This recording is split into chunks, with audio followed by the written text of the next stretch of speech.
What's shaking out there, ladies and gentlemen? Microphone checker. Can you guys hear me okay?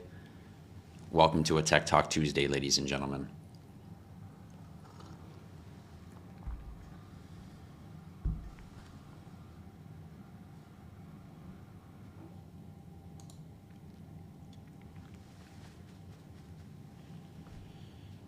What are you guys doing out there in the crypto space today? For those of you tuned in, we're going to have a Tech Talk Tuesday about digital ID. We're going to talk about IHodlLife rewards chain and our resident ID engine, along with our business resident ID engine and how this ties into your government issued digital identity, which is rolling out all over the world. And for some of you who don't know, there is some places in the world who already have digital ID, believe it or not. And we'll talk about that today.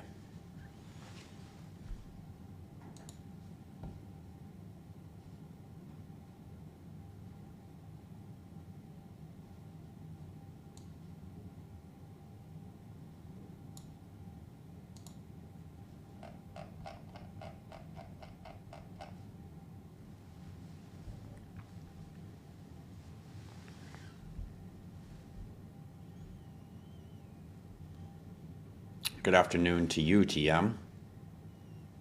What up, Soren? How are you doing? Juris, welcome. Nice to see you guys joining in. Welcome to Tech Talk Tuesday. You're holding some spots from the crash. Well, that's a good idea because anyone who sold from the crash, you did it wrong. Anyone who thought that this was a reason to get out, you did it wrong. Anyone who hit the sell button, you fucked up.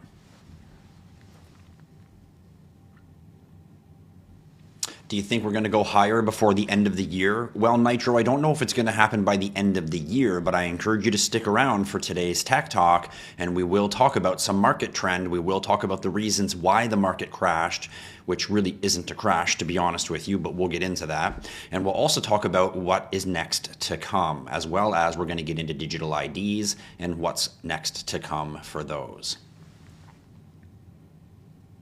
We're just getting going, so we're just going to hang out and chat for a few minutes while we allow some people to filter in before we begin today's Tech Talk Tuesday on market crash and digital ID. Clinton, welcome, and thanks for joining in. Robert, welcome, and thank you for joining in. Thanks, everybody, for joining in on a Tech Talk Tuesday right here at IHodlLife. Anthony, welcome. How's your day going? Roygun, welcome.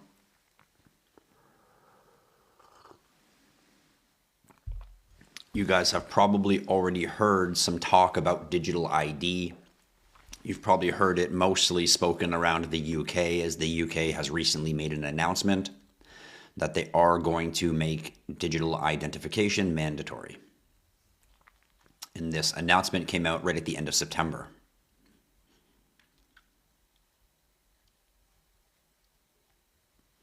So for those of you who are paying attention, you already know that. You already know that the UK announced digital identification to be rolled out. And those of you who don't know, well, now you do. So the UK government has come out and made an official statement that they are going ahead with digital ID. That doesn't mean they're thinking about it. That doesn't mean they're test piloting. That doesn't mean they're going to try it. That means they're going forward 100% with government issued digital identity, which means your digital credentials on the blockchain. And we're going to deep dive into that today to talk about what it actually looks like. So thanks everyone for joining in. If you have been following along with the talks about digital identity, then you have already heard words of what might be noted as the Brit card. The Brit card is a big talk of the town right now for anyone who is in the conversation of digital identity. As we know, the UK has committed 100% to rolling out what they now call their national digital identity, aka the Brit card, as a slang term or a slogan term for it. So the digital ID in time is going to be a government issued digital on blockchain representation of you that's going to be your quote unquote right to work. If you don't have a digital identity, you're not going to be able to work. You're not going to be able to get a job. So this is a strong movement towards linking identity and employment. And this is going to be rolled out to the world under the guise of safety and security, mainly security. We need to ensure that people who aren't supposed to be living here or living here illegally can't go take jobs from other people. And for that reason, we want you to be verified, registered, aka digital identitied, to verify that you're a good person to work. And really, that's how it's going to be sold to you, so that you will see it as, yeah, I want to be able to verify for sure. I don't want someone to take my job. That's not, and they're going to sell it to you this way so that you voluntarily accept it. And of course, Greggy Global Jam Man, there is definitely going to be people who will oppose the system, but it's going to get to a point where you won't be able to work. And there will be sovereign groups that will pocket here and there, but it will level up to points where you won't be able to exist. Remember how I talked about in the movie The Matrix, how they always eat that same disgusting slop out of a bowl? Well, what that is a symbol for when you step outside of the system, they cut you off in so much of a way that there's nothing left hardly to survive for you on, because the system is designed that way, which forces you to be coerced to coincide with the fuckery because you can't exist outside of it. Or it's just a bowl full of slop if you ever did finally exist outside of it. That's what that metaphor really is. So people will try to oppose it. There will be those who say, oh, well, I don't use a cell phone. Oh, I'm not online. I can't use digital. So there will be fallback safes and there will be pieces to protect against that also. But ultimately, the inevitable factor is every single human being on the planet is going on chain.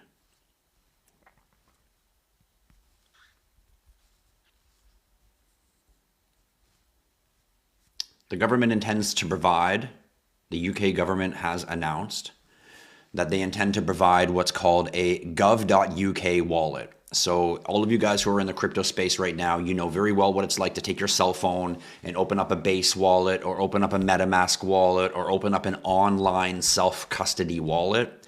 This is going to be released by the UK government. In fact, we're going to see this from governments all around the world release their own wallet. Canada wallet, USA wallet, UK wallet, and those wallets are going to be used for holding your digital credentials. It's not necessarily going to be a wallet for money, although it will incorporate that in the future. At first, it's going to be an identification wallet. So it's going to be a wallet showing your credentials, such as your identity that's on your identification card. So get ready for an upcoming, which you may or may not have heard about already, get ready for an upcoming gov.uk wallet that all UK residents are going to be forced to download on their phone and input all of their credentials and have themselves verified by the government. It is a mobile app that will be on your phone. Citizens will now have an app on their phone that they will be able to touch, open up, and it will hold all of their digital credentials, such as their driver's license and their identity documents right there on your phone, accessible to someone who needs them via a QR code. This enabling framework is going to use the Access Act, the Data Use and Access Act, which has passed key milestones already to give statutory backing and digital identity and verification services the big thumb or the green light in the UK. The UK is leading the world right now in this sector of digital movement. And it's interesting because the UK is positioning itself as perhaps the first large jurisdiction in the West to adopt a digital identity. You probably already know, if I've mentioned before, there are some countries out there using a digital identity currently, but the UK will position itself as the first large major jurisdiction to actually impose a mandatory, or you don't get to work and shop for groceries, digital system. This is going to anchor, for the first time ever, countries' national identities to the blockchain. And I mentioned a couple times that there is countries out there using digital identity systems already. They're just not on the blockchain. They're using centralized online databases, which is Web 2. So Bhutan, the country of Bhutan, is already announced a migration. They already have digital identification for all of their citizens, and they're migrating it now. They announced recently in the last 45 days that they're now migrating their current online database digital identity system that's already rolled out to all of their residents. They're now migrating it on chain. And interestingly enough, they are migrating it from Polygon to Ethereum blockchain. And I'm going to say that one more time for anyone in the crypto space who understands crypto, understands layer 1, understands layer 2, understands why Ethereum was made, understands why Polygon was made, Polygon Matic, which is now called Pulse, why it was made to basically enhance Ethereum. Yet here's this protocol who was originally designing to build on Polygon, leaving Polygon and going to Ethereum. Isn't it supposed to be the other way around? Aren't they supposed to be leaving Ethereum and going over to the faster layer 2? Now it starts to kick in when I start saying maybe in the future, guys, layer 2s are not going to be relevant and they're just a temporary fix for Ethereum's slow ability to catch up, but it will in the future. And here's a perfect example of an entire country's ID, the country of Bhutan, moving off of Polygon and onto what we call expensive no-go Ethereum. Interesting. What updates will we see for Ethereum in the future? So their infrastructure for their citizens and their blockchain is moving to Ethereum, and this is all in real time. It's happening right now as we speak. This digital identity system already exists in Bhutan, and now UK is the first major jurisdiction to start implementing this system.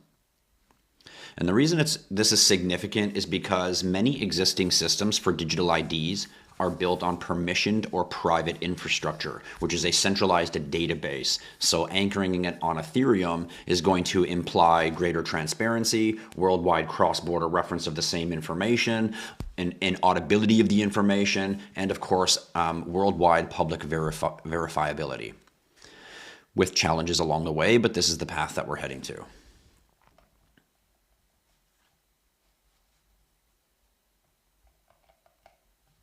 The rise of decentralized identity is upon us right now, and what this is going to lead to is it's going to lead to a self-sovereign identity framework that has never existed before, which means human beings are going to have their own little apps and identity things and pieces that represent who they are. And if you've been following along and you understand what resident identity is on the IHodlLife rewards chain, which we will get into a little bit later today, then you can see the importance of what's falling into place behind the scenes. So there's more standards, protocols, and tools that are maturing right now in the Web3 space, such as digital identifiers or DIDs, verifiable credentials, VCs, and they're widely being accepted whether you're logging into an exchange, whether you're logging into a wallet, or whether you're going to a Web3 website. These are becoming normal features for us to have gateways or accesses to what we want to use on the blockchain. Blockchain enables in its own self autonomously verifiable credentials. So these models allow us to issue, sign claims, hold present proofs without revealing necessary data. So like a ZK0 proof, we get proof without showing the proof, facilitating privacy, preserving credential exchanges, and facilitating privacy for the credentials of individuals.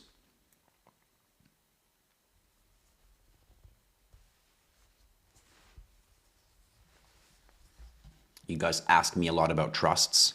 Should I put my crypto in a trust? Should I open a trust? All trusts, when they go on blockchain and become tokenized, are going to force you to have some type of digital identity trust system, or you won't be able to use that system in the first place.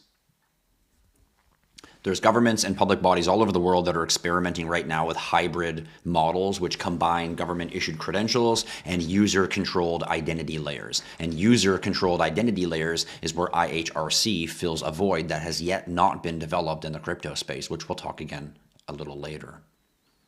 So the big question now becomes, okay, so UK goes digital ID, Australia's on the verge of going digital ID, Bhutan's already got digital ID, China's on the verge of releasing digital ID, and a bunch of other small countries around the world that we can't even pronounce their names are all on the verge of digital ID implementation, UK just being the one biggest main one that everyone's going to pay attention to. So some of the struggles that we're going to run into and problems we're going to run into is a centralized digital ID system is going to be an extremely high value target. Scammers in every manner are going to be trying to access this data, which means security needs to be at utmost high that we've never seen before. Inclusion. What about people who don't have smartphones? What about people who say, I don't use the internet? What about people who live in rural, low-income areas and they don't even have access to a Wi-Fi? So the UK is going to have to design a scheme to fall back on all of these segments. Like I said, it's not going to be as simple as it is. I love someone's comment that says, Content 369 or Conti 369 says, are you AI? I'm as real could be, man. Every now and then you'll hear me throw a cuss word and then you'll know, oh, that's not an AI. That's a real dude swearing away.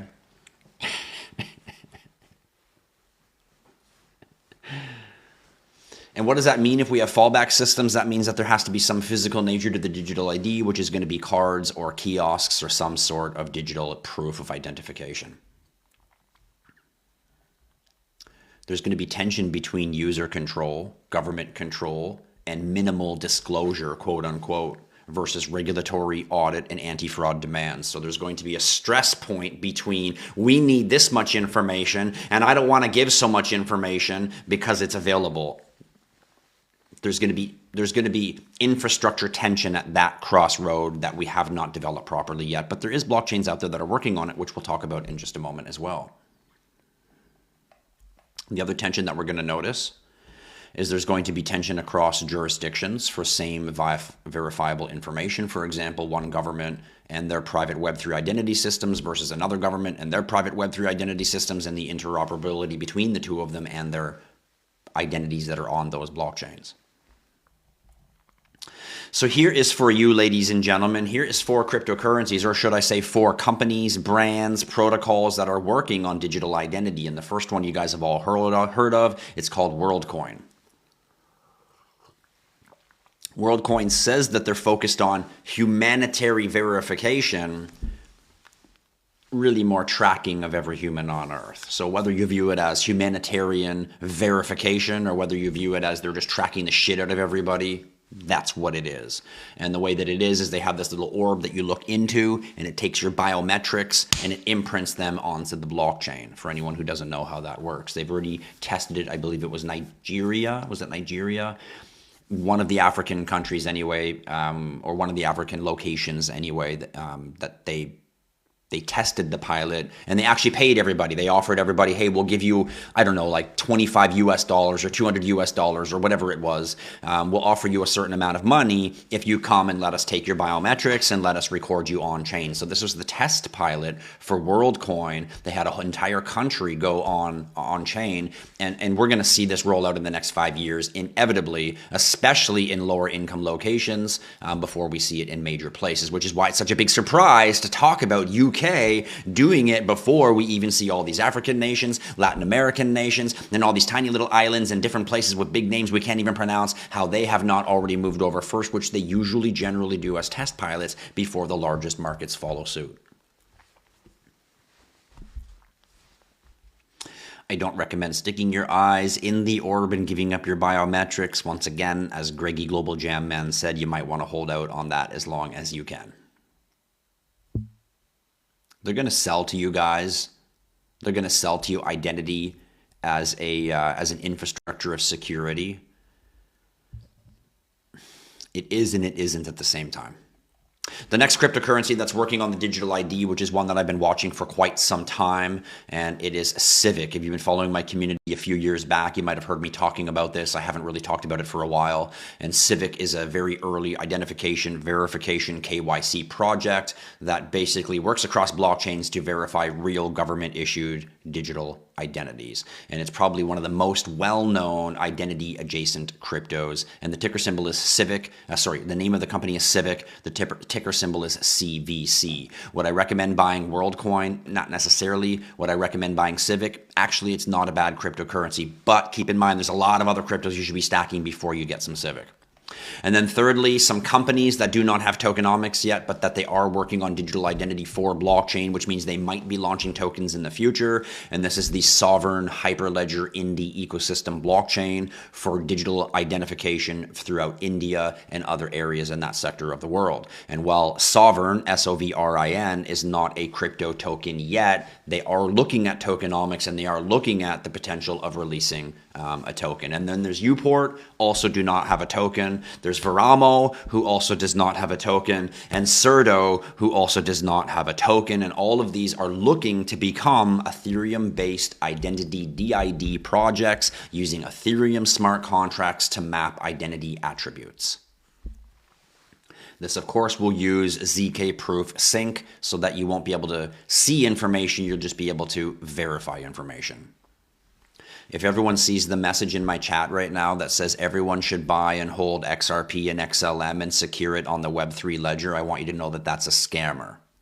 First of all, it's not Chad Sarton. It's somebody making a fake account of Chad Sarton. And you don't have to secure your crypto on a Web3 ledger. This is a scam. Web3 and crypto is the same thing. So if I have an app on my phone that allows me to buy crypto and send it to it, that is a Web3 wallet. That is a crypto wallet. They're the same thing.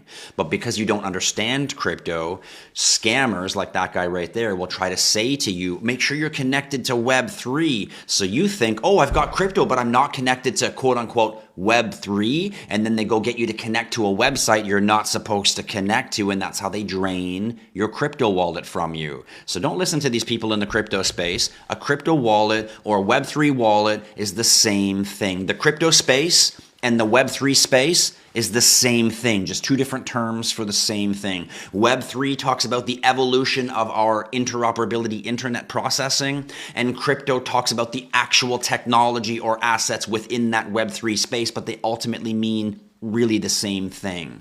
If I say Web3 wallet or crypto wallet, same thing. If I say crypto space or Web3 space, same thing. If I say blockchain space, same thing. But these three words get separated as if they're different things. They'll tell you crypto's bad, but blockchain's good. Web3's okay. It's all the same thing, just so you know. So don't get mental fuckery. You don't need to connect your wallet to Web3. You don't need to secure it on some ledger. You don't need to connect anything. And they always target the X coins, XRP, XLM, XDC. Make sure you're connected to the new financial system. Make sure you're connected to the new ledger. This is bullshit. It's not real. It's a scam. On top of that, anyone sending you a direct message, if you're in my chat, because I'm a crypto and financial talker on TikTok, if you're in my chat and anyone sends you a direct message, hey, how are you doing? How's your crypto going? How's your trading going? Anything of that nature, they're scammers pretending to be someone that they're not. I am not messaging you after my chat. It's some scammer impersonating me. So be very careful, everyone, especially you new people tuned in, listening. Wow, this is important. This is what's going on. And you go and you think, oh, I should buy some crypto. And all of a sudden you hear, oh, I need to connect to the secure ledger. And it's like, what? I'm not safe? Bingo, they got you. So be safe. And better yet, if you guys don't know, anyone asks you about anything you need to do in crypto and you don't know, come join the IHodlLife community. Please come join our community Discord. Ask in our community Discord. We are a worldwide cryptocurrency community here at IHodlLife, and you can go into our community worldwide Discord. You can ask anything, and there's a vast community of very intelligent crypto people that will help you and answer your questions and make sure that you don't get caught by that jerk who's trying to scam you guys with, go connect to your Web3 ledger, guys. And then he's going to direct you to some scam website and scam you because he's a fucking piece of shit scammer himself. So, stay safe out there, ladies and gentlemen.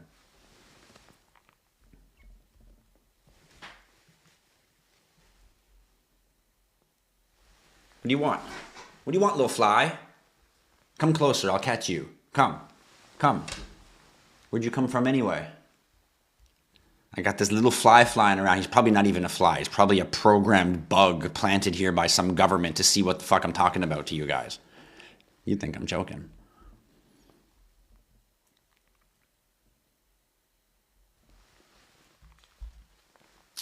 Where was I? Oh, crypto protocols. Right. So other crypto protocols that are actually in the blockchain space. So I was talking about Uport, Veramo, and Cerdo, which are some of the top digital identity projects in the world right now, but they're not tokens. They're not tokenized yet.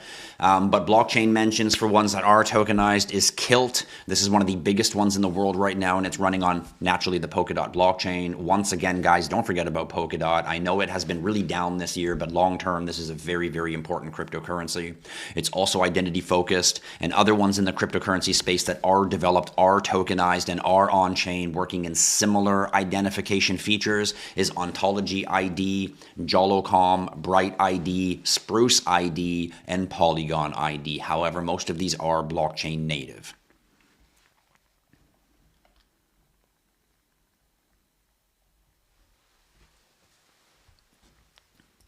You guys know here at IHodlLife Rewards Chain, we have a new level of digital identification. At IHodlLife Rewards Chain, we step outside of government-issued DID, government-issued digital identity, and we go into a resident reputational identity based on your on-chain activity and the reputation of you, yourself, and who you and your character is. RID, which is a proprietary feature on the IHodlLife Rewards Chain that we have developed, is resident identity. And this works under our proof of loyalty logic and our resident identity engine. So the interpretation of that is that RID, or resident identity, is IHodlLife Rewards Chain engine for individuals' resident, connected, or responded information. So this is a system that allows individuals to get identity credentials, allows them to manage their own identity credentials, where you don't get to manage the identity that the government issues you, but you do get to manage your LinkedIn, you do get to manage your Facebook page, you do get to manage your social outputs, you do get to manage those data. So in this identity system, you will be able to manage your on-chain resident identity. That allows you to present the claims of yourself, like you choose to put on your LinkedIn page what you do and you don't. You get to present claims of yourself, and you get to link it and analogously and decentralized identity. So now you get a decentralized identity wallet attached with your resident identity on-chain personality of who you are. The RBID is the same idea, but for a business. So this is kind of like a Better Business Bureau or a Google ranking for a business. So business is an organization and an identity of that. So RBID refers to an identity architecture for organizations, institutions, or business entities.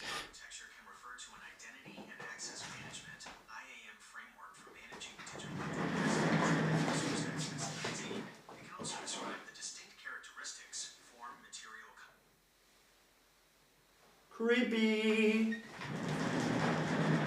Creepy. Gotta love when your AI apps just go off and start talking to you for no reason.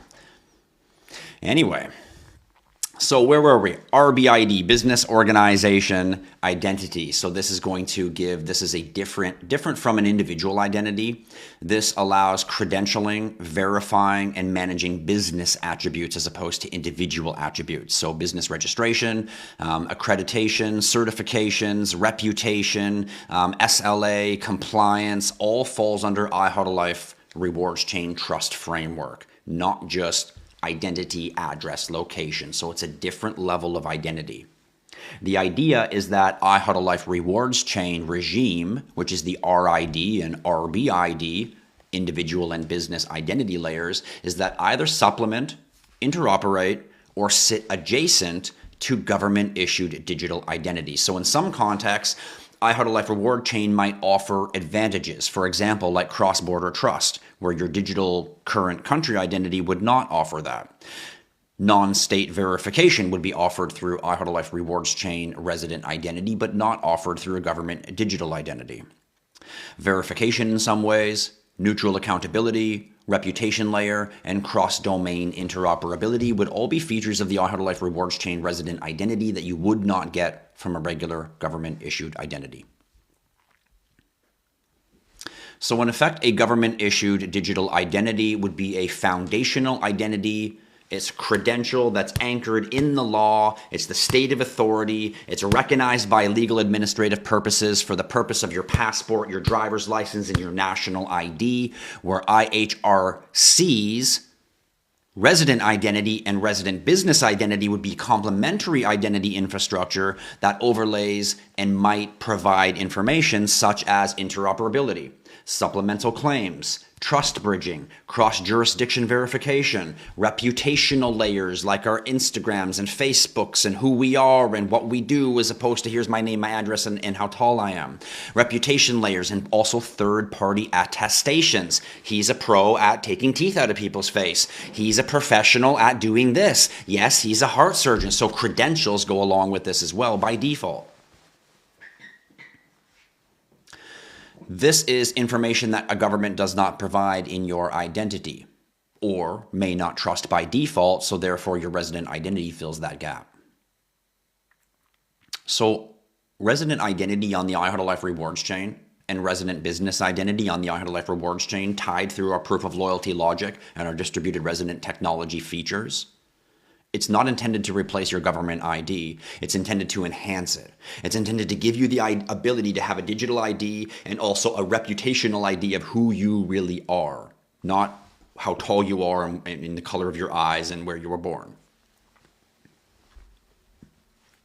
So now when we get into complex cross-border, third-party trust, reputational compliance, or even humanitarian contexts, your resident identity may even be more valuable than that of your government-issued identity. In fact, it will be. So when we look at cross-jurisdiction and trust, along with interoperability, we recognize that government-issued DIDs are usually valid within the issuing jurisdiction. So that means treaty partners and within those grounds. But IHodlLife rewards chain resident identity and resident business identity act as a neutral, non-state intermediary of trust. So it's a bridge that helps translate, verify information, identity, or credentials across different jurisdictions, especially in humanitarian, refugee, or stateless scenarios where data is not available. Number 2, third-party attestation and reputation and social credentials.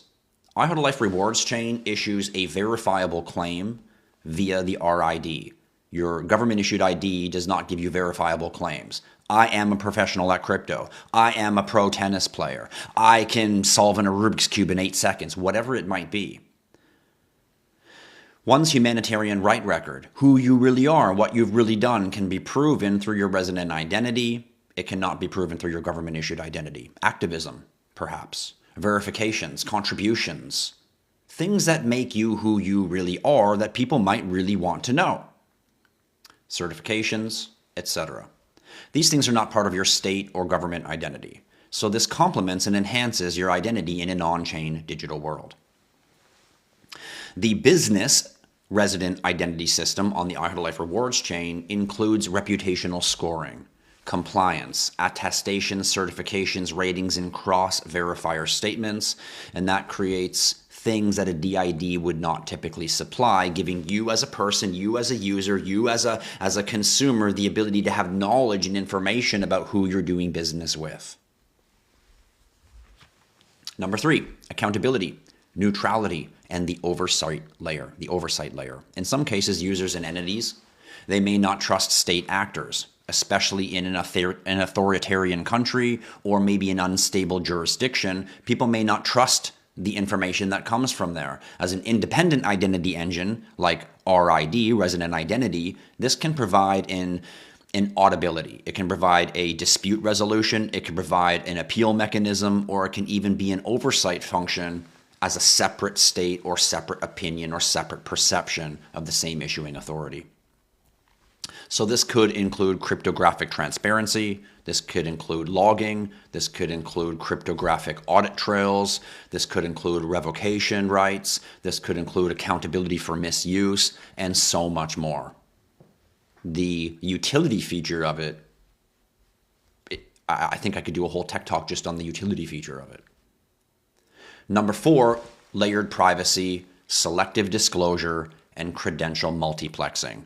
Resident identity can support APIs or protocols for selective disclosure. So that means that you can plug into our resident identity and you can use zero knowledge proofs, which means I can show you something on the blockchain that proves that I'm 18 and I'm allowed to buy this without actually telling you that I'm 19, 20, or 21 or what my real age is. I verify my age with the ZK proof, and the ZK proof proves that yes, my age is verified to be of age. So they just see that I'm verified of age. They don't get to see that I'm 21 or 23 or 20. Do you know what I mean? So they don't get my exact information. They just get the information that's relevant that they need to verify my ability to do or not do something. And this is where ZK proof or privacy proofs become extremely valuable. I'm not sharing my personal information, yet I can still verify my personal information without giving it to you. This gives you credential aggregation and allows you to reuse across contexts. So they could help stitch multiple credentials like state issued, NGO issued, business issued, all unified under one wallet that the user then controls. This allows minimal disclosure. It allows proving age, membership, qualification without really giving all those details as I mentioned. Number 5 is resilience and redundancy. In scenarios where government systems are compromised, unavailable, or untrusted, having an independent identity system can provide a backup or a fall-safe or fail-safe verification route. Resident identity can support a continuity in a crisis, a continuity in a migration or a displacement or a digital exclusion scenarios. When we see massive problems going on around the world, this will affect your government identity, but it will not affect your resident identity. So the combined model becomes digital identity, which covers your sovereign, legal, funny how they use the word sovereign, which covers your legal identity baseline, and resident identity and resident business identity is an overlay that provides a richer, cross-domain, trust-enhancing, reputational, interoperable identity service that supplements and interoperates with the state current systems and new ones that will be implemented in the near future.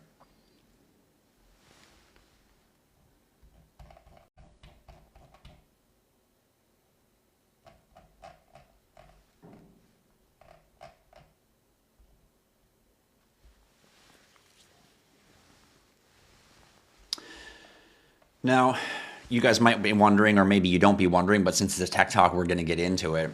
We're going to talk about 4 concrete examples or scenarios in which an RID or a resident identity is especially beneficial or arguably essential when deploying identity-enabled blockchains or Web3 systems. And the first one's going to be safety and security. The first one's going to be Sybil resistance. For all you developers out there, for all you builders out there in the crypto and Web3 space, you already know the difficulties we enhance or that we face with Sybil resistance, and our resident identity solves this security problem. One person, one identity verification. So most blockchain systems, DAOs, voting, social protocols, they need to enforce one real human, one identity, which is a government-issued digital identity. And this may not always cover all participants, especially in global, cross-jurisdictional systems. And when we're on-chain in the digital space, this becomes more real than we think. So RID can actually serve as a trusted attestation for systems and issues verifiable credentials confirming your uniqueness, linking to biometrics or linking to verification processes, which can then be used on-chain that immediately prevent Sybil attacks. Credential aggregation and cross domains would be the second one. And this is where tokenized financial and DeFi starts to shine. A blockchain-based application, DeFi, identity-based lending, taking loans, getting money, reputation, your traditional banking system is going to be a reputational system. It's going to require a combination of multiple credential sources, such as educational licensing, accreditations, KYC compliance, where resident identity and resident business identity can act as an aggregator and a standardizer for such credentials, issuing standardized verifiable credentials that dApps can then trust via 0K proofs, so they're trusting the information without knowing the information. And number 3 would be cross-chain and cross-protocol identity bridging. One of the biggest separations right now is blockchains can't talk to each other and work with each other. Polkadot is one of the best in the world at interoperability, and even they haven't completely solved the issue of cross-referencing across blockchains. So as a different blockchains like Polkadot, Ethereum, and Cosmos, which are the 3 biggest ones working on identity right now, funny how those are all the ones that on Coinbase, they'll give you money just to hold those cryptos long term. Wonder why I told you guys to hold those long term. Anyway, so if you want unified identity layer, resident identity can provide then an abstraction layer. And the abstraction layer then lets identity and credentials issued on one chain be crossed over to the next chain, therefore creating a cross-chain referencing of identity. And it can be validated on each individual blockchain individually, but carried through IHodlLife's reward chain, resident and business resident identity. And I believe that this is a key to identity interoperability. It creates an interoperability hub that allows every dApp in the Web3 space to plug into IHodlLife's resident identity engine and allows them these extra layer or these abstraction layer of credentials. On-chain credentials need revocation, they need repeals, they need dispute jurisdiction, and resident identity from IHodlLife's reward chain can provide all of that. It can also provide off-chain governance mechanisms, appeals, replay protection, and revocation updates that link the on-chain credentials to real data. What does that mean in real time? That means in real time, if a credential is contested or fraud is detected, like the guy who was in the chat today trying to fraud you guys, telling you to go connect to the Web3 so he could scam you, his resident identity would issue a revocation credential to his own account or update the status that he is scamming people. Therefore, when he goes out into the world, people are going to know, oh, that guy was scamming people because his resident identity is recognizing the actions he's doing on chain, whether they're correct or they're not correct.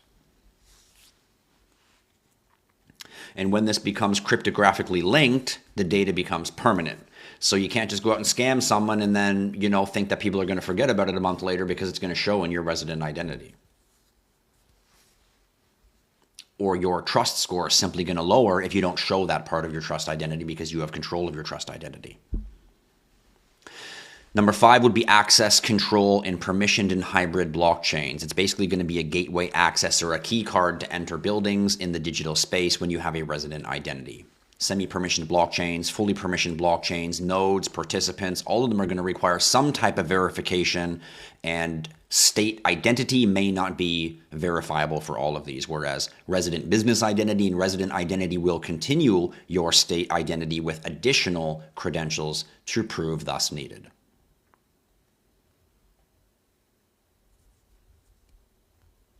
One of the biggest problems that we see right now with these identity companies that are focused on identity is they're not tokenized yet, which means they are building economics for identity, but they don't have blockchain tokenomics, which means there's no token representing them. And then the question becomes, do you need to really create a token for a protocol that's just storing data for identity? And this is where IHodlLife Rewards Chain shines, because our resident identity is merely just a feature of our blockchain. It's not the focal point of our protocol or our service. It's just merely a feature that you get when you use the IHodlLife Rewards Chain. You get a resident identity and a resident business identity. This is not just the focus of our entire service or protocol. So it's a significantly different level that we're rolling out with resident identity as a feature on our own sovereign layer 1 blockchain. That is where the token economics become beautiful, because we are a layer 1 blockchain. Our tokenomics apply to the layer 1 blockchain and our ecosystems such as Billy, such as TFIN, our tokenized financial DeFi that's coming up in the future, our IHL coin, which is IHodlLife Rewards governance token, and the IHodl coin itself, which is the gas token of the blockchain. And all of this will work in tandem and combination with your RID resident identity and your business resident identity, and of course then enhancing your government issued digital identity, which, as you are finally understanding now without me telling you it finally, that this is happening whether you like it or not. We are all going to digital identity. We'll also be able to offer regulation and data protection as we have changing legislature across the world, in Europe, in US, in Canada. A resident identity is stateless, countryless, and borderless, therefore proving your credentials worldwide in an instant always.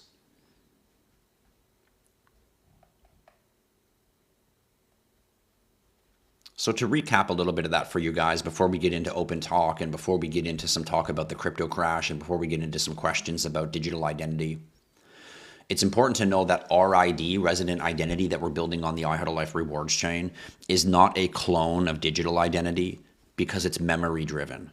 A digital identity is just the information stamped in a one time, Whereas resident identity is an ongoing, enhancing, upgrading, constant moving of your identity. It's not a one-time stamp and that's what it is. Tomorrow it's different. Next week it's different. Next month it's different because it grows and evolves and enhances based on who you are and what you do. So it's a memory-driven, soul-synchronized identity layer, and this is built into our soul chain of the IHodlLife's reward chain. The IHodlLife blockchain comes with 4 blockchains. We are 4 blockchains all synchronized into one, and one of those is the S chain, which is the soul chain, which holds all of your identity credentials. It doesn't just verify a user like a traditional blockchain. It remembers you. It knows who you are when you log in. There's a significant difference to the liveliness or life factor of the data. Our resident identity is built on our proprietary new consensus, which is proof of loyalty logic. Our proof of loyalty logic is a resident identity index or a resident identification indexing to measure behavioral resonance and integrity. So what do I mean when I say measure behavioral resonance and integrity? Well, did you buy a whole bunch of tokens, get a whole bunch of people to buy them, and then sell out from underneath them and dump on a community? Well, your resident identity is going to read this in your economics and in your data, and it's going to know that about you. So it measures behavioral resonance. It measures how many times you've logged in or didn't log in, how fast you type or slow you type based on the mood that you might be in. It picks up and it remembers all of these details to record and create for you a resident identity. Did you go and do 3 charitable acts this month? Well, the blockchain is going to know that and it's going to record it. It's going to build a resident identity of who you are as a character, not what the government says you are and where you're from. It's significantly different. It's your LinkedIn, it's your Facebook, it's your social page, it's your representation of who you are in a digital identity right here beside your government-issued identity. Take all of your social pages and crush them in together into one IHodlLife rewards chain resident identity. This is Tristan online. This is Chief Jed online. This is Greg online. This is Roy Gunn online. All provable, verifiable credentials. And if there's a few things in there I don't like, I cannot show them. I can lead, just like I lead my LinkedIn page the best way that I want to show the best force of myself.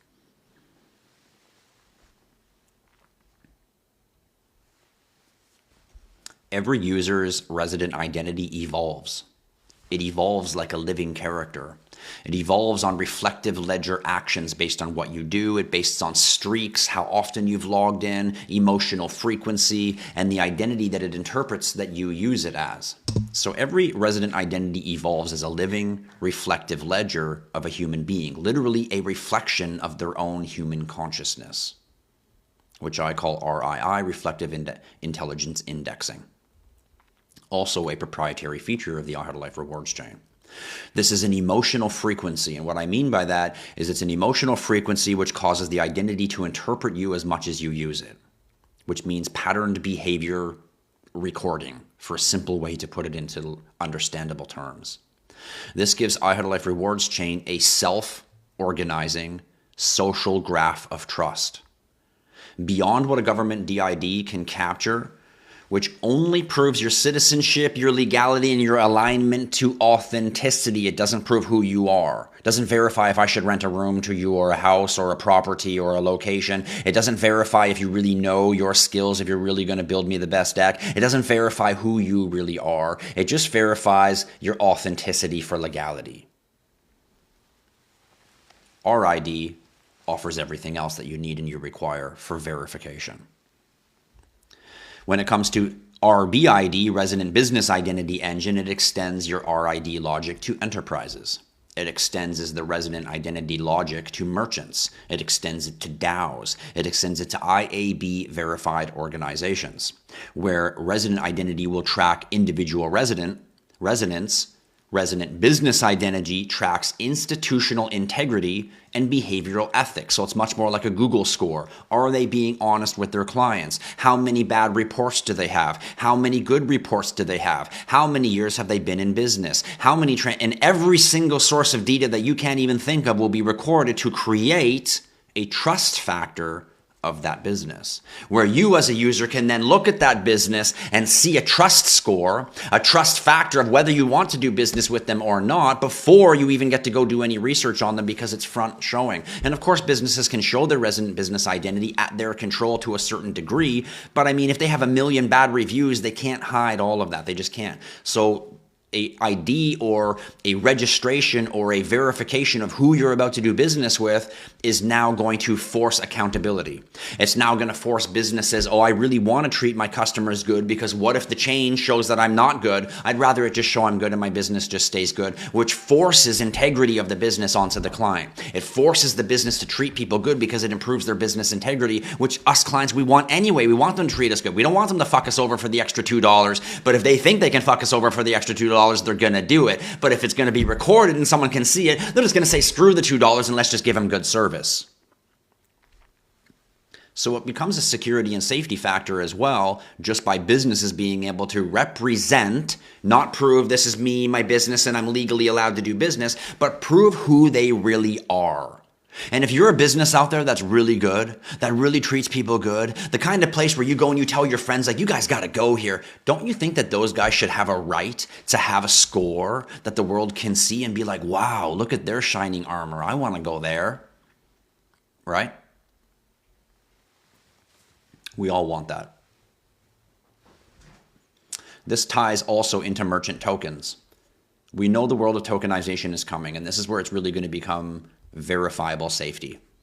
Every business is going to have a token, just like everybody's got a website. Everybody's going to have, like, get my token, get my reward, you do business with us and get our token. Everybody's going to be doing this, which means there's going to be tokens all over the place. How do we verify what's good? How do we verify companies not issuing tokens and dumping on us how do we verify any of this? Well, this is where your RID and your RBID is going to come into play. And it's going to tell you as a user if that business is selling and dumping underneath people and what they're doing, because their trust score will be regulated based on their on-chain activity. This ties back to loyalty emissions. This ties back to employee streaks. This ties back to audit trails. This ties back to customer and feedback loops, all equating to fair business practice and fair equation of activity. So RBID integrates with merchants directly on our M chain. We have 4 blockchains on the IHodlLife rewards chain. The M chain is our money chain or merchant chain, and the M chain works in tandem with our S chain, which is our soul chain or the identity chain or the trust engine chain. And this forms together a reputation weighted business score derived from verified business transactions. So it's not opinion, it's not made up, it's verified business transactions and customer resonance, not paid certifications. You can't pay for a resident identity. You can't purchase or side guess or find a way to fool a resident business identity. It's only something that can be earned by verifiable actions. So you can't just get someone in there who has a big voice, who says something good and your score goes up. It doesn't work that way. You have to have verifiable, provable actions recorded on the blockchain. This means there's no cheating the system. You really actually have to be good. What that really means, to simplify that, is it means that your identity as a person and your identity as a business is not issued to you. It's earned by you. I'm going to say that again because it's extremely vital. The identity or the reputation of who you are is not given to you, it's earned by you. So you get to represent what you've earned, not represent what someone says you are or applied to you. And that's the difference in a resident identity on the IHodlLife rewards chain and a DID or government-issued digital identity that's rolling out to you very soon. Government DIDs are static proofs. You were born on X, you were born on Y, etc. Where RID, resident identity, evolves in real time. It measures your trust, it measures your loyalty, and it measures your contribution frequency. It reflects how a business behaves. It reflects how they reward their users, and it reflects how it communicates and does business with its users. Resident trust versus administrative trust. A government ID equals compliance. But a resident ID equals residence, who you really are. How aligned an entity's actions are with integrity and loyalty metrics, not just legal proof. Legal can be jumped through. We all know that. Your resident identity, the proof of who you are, can only be earned by your actions. Proof of loyalty and RII, which is reflective intelligence indexing, make identity a living trust score for the first time ever, not just a bureaucratic checkbox. Cross-chain and multi-context identity, DIDs live inside a wallet or a centralized registry, whereas RID or RBID, registered business identity, exists across IHodlLife rewards chain 4 chains architecture and of course via API across every blockchain on the planet. This makes loyalty and integrity portable, a universal passport for reputation. Every verified action, hold, stake, creation, reward, payment, all feeds logic into proof of loyalty. The result? A measurable, resonant footprint that cannot be faked or bought. It can only be earned. Reflective governance. Instead of external verification, IHodlLife rewards chain governance reads resonance data to identify who can grant privileges, who can grant voting power, who can have bigger or smaller yield multipliers. Governance by reflection, not governance by declaration. This removes power of opinion and replaces power of proof in action. This makes resident identity and resident business identity must-have layers for future blockchains. Literally must-have layers for all future blockchains, which is why all blockchains are going to want to use our information and our product as a middleware to add resident identity to their blockchains themselves. Resident identity also solves the bot problem. You can't have a bot with resident identity because the resident identity would recognize that it's a bot and the identity of that would be a bot. There's no botting distributed resident technology. DRT, created right here at IHodlLife Labs, is bot proof. You can't have fake wallets. You can't have inorganic actors. It's just not possible. This allows, for the first time ever, IHodlLife rewards chain for the first time ever in history is going to turn loyalty into currency. Your resident identity values time-based, streak-based engagement. Loyalty literally mints yield. Let me say that again. Loyalty mints yield. This forms an economy of integrity. On a business level, it forms an economy of business, commercial, and commerce integrity. It also creates interoperable trust between humans, merchants, and the chains that they're operating on. Resident business identity enables verifiable reputational bridges for commerce, for lending, and for partnerships across different ecosystems. It also powers reflective commerce. Merchants that use resident business identity can issue custom rewards that are trust-weighted. Consumers earn more when interacting with high-integrity brands. Operate with the brands that are good, get bigger rewards. Brands are going to fight for those positions, which means they're fighting to treat you better.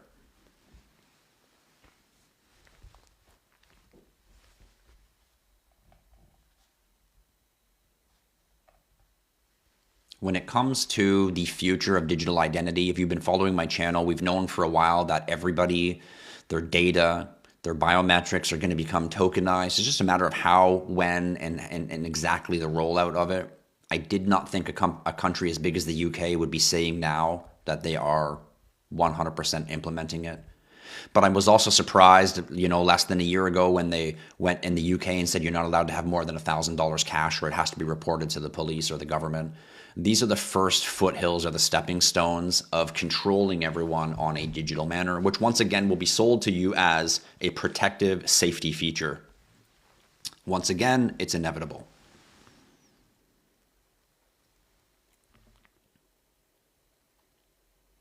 You'd rather live in the mountains than have digital? Well, you might have to.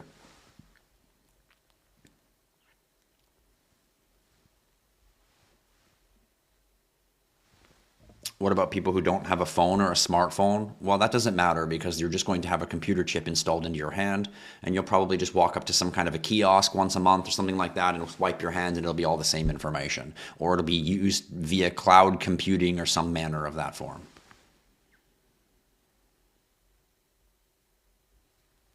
It doesn't matter if people are happy about it or not. It's inevitable. So many people will oppose it until it gets to a point where it's strenuous for them. They can't get a job. They can't buy groceries. They can't get gas. They can't do this. So they're just like, and they just succumb to it. They will make it so hard for you to operate, just like they did with COVID. If you don't get the jab, you can't go to work. If you don't get the jab, you're not allowed to store your shit at Diamond Storage. If you don't get a jab, you're not allowed to this. Fuck all of that bullshit. It's just trickery into compliance. It's trickery into making you say, okay, I'll do it. So they force you to do it voluntarily. However, unlike the jab, digital identity will be forced upon everybody. There'll be no escaping it.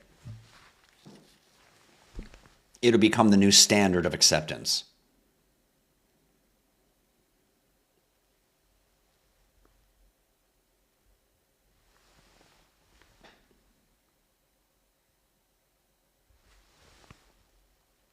Thanks everybody who's tuning in today on a Tech Talk Tuesday.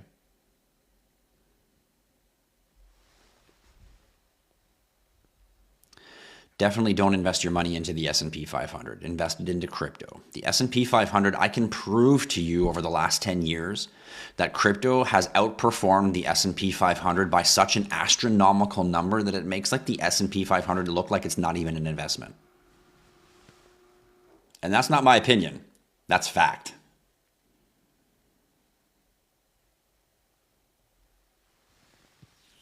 Would I recommend using Rocket Pool? No, I would not.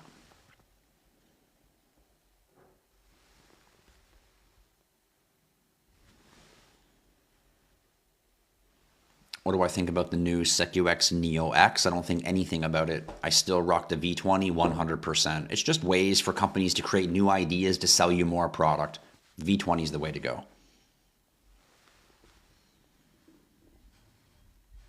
Will it eliminate privacy when trading and holding crypto? You already have no privacy when trading and holding crypto. Anyone can go to any blockchain that you're on, Catman, and see every transaction your wallets have ever made.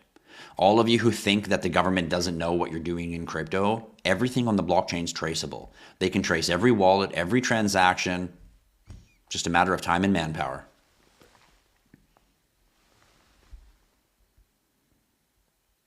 That's a good question, TikTok Fisher. Will the companies maintaining these systems be private or publicly traded? They will be publicly traded because they will be tokenized on the blockchain. Or they will be companies that don't have tokens at all. And then their stock will be tokenized on the blockchain. So either way you look at it, you'll be buying a digital version of their value. Will we go into a bear market now? Yes, we are going to go into a bear market, but not yet. It's not bear market time.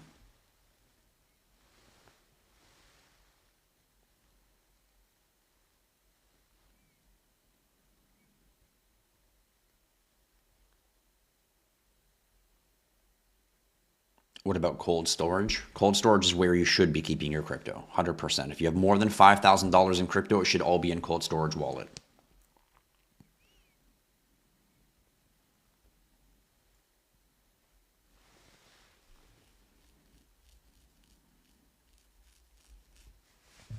I don't understand what you're asking, hold me crypto mining. You said, can you help me understand how AMM works? That's an automatic market maker or a swapping mechanism. So here's a swapping mechanism. I've got some Ethereum and I want to swap it for another token so I can connect my wallet to this swapping mechanism to allow myself to swap my Ethereum for something else, like a decentralized exchange. So I'm not really sure what you mean by you don't understand how that works. You connect the wallet, you swap tokens. It's a swapping one token for another location for a simple way to describe it to you. So how can it be successful? Well, everybody needs to swap tokens, so that's how it's successful. And as far as person to person, it's not. It's you and yourself swapping tokens. So it's you to yourself, not you and another person.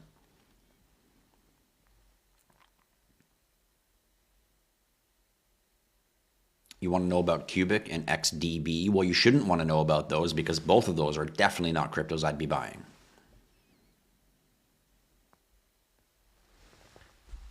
You're welcome, ZZYZ. Thanks for coming out, my friend. Good day to you, Gravedigger. Something I said just started your Gemini too? No shit, eh? How do you remember all of this stuff? Do you have a cheat sheet? Well, I do have a sheet behind me where I write my notes. If you guys notice, I keep looking over just to keep myself on track because it's a ton of information. So usually before I do a tech talk, I write out what am I going to talk about? What are my features? I might put them into like 4 or 5 sections and then I throw it up on my screen behind me. So while I'm talking, I can scroll through, keep myself on track, check every now and then. Is there anything I didn't talk about yet that I wanted to talk about? That kind of stuff. That's how I remember it all, cock-a-doodle.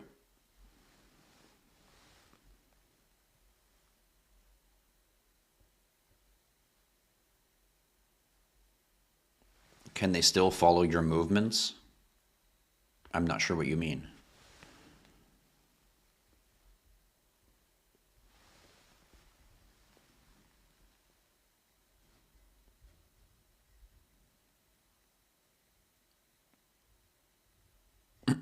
I love Hoover's comment. Hoover says, definitely wouldn't trust this guy. Let's go to Hoover. Everyone go to Hoover's profile and see if he looks like someone we should trust. Oof, with a pick like that, maybe not. Maybe not, Hoover. Be careful, Hoover's probably a scammer. I blocked him for you guys, just to be safe. Just to be safe. What narratives do I look for that can get huge? Layer 1s for tokenization and AI. Hands down, those are the top 2 narratives at this time. Am I wearing pants or did you just dress up for the live? Why does everybody always say that? Of course I'm wearing pants. I have a whole fucking suit on. Shoes and loafers to match. I don't understand why I get that question every Tech Talk Tuesday. Do you have pants on? Mr. Wonderful, you've ruined it for all of us.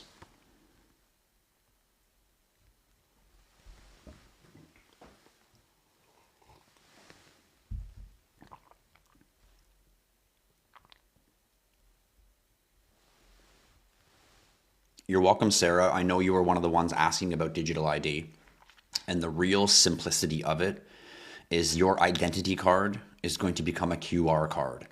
And at first, it's just going to be name, location, same as what you see on your ID card. And then after that, it'll be tied to passport, citizenship, where you can go, where you can travel. And then after that, it'll be tied to Visa and bank credentials. And all of that will all slowly come piece by piece by piece into one single QR code, which will be your on-chain identity. Not just on-chain identity, but identity. Blueberry Boy says cryptocurrency is very overrated. Well, I think blueberries are overrated because truthfully, blueberries are the one berry out of all of them that carry the most negative chemicals in them, the most negative bacteria in them. Out of all of the berries out there, blueberries are the most prone to negative things. So just so you know, facts, just talking facts. So cryptocurrency is not overrated. In fact, cryptocurrency is underperceived. It's not overrated, it's underperceived. If you think cryptocurrency is overrated, you're proving my point perfectly. You are underperceiving the value and the opportunity. Your ignorance is blinding you from opportunity. And that's what it is. It's ignorance. It's lack of knowing what you're talking about.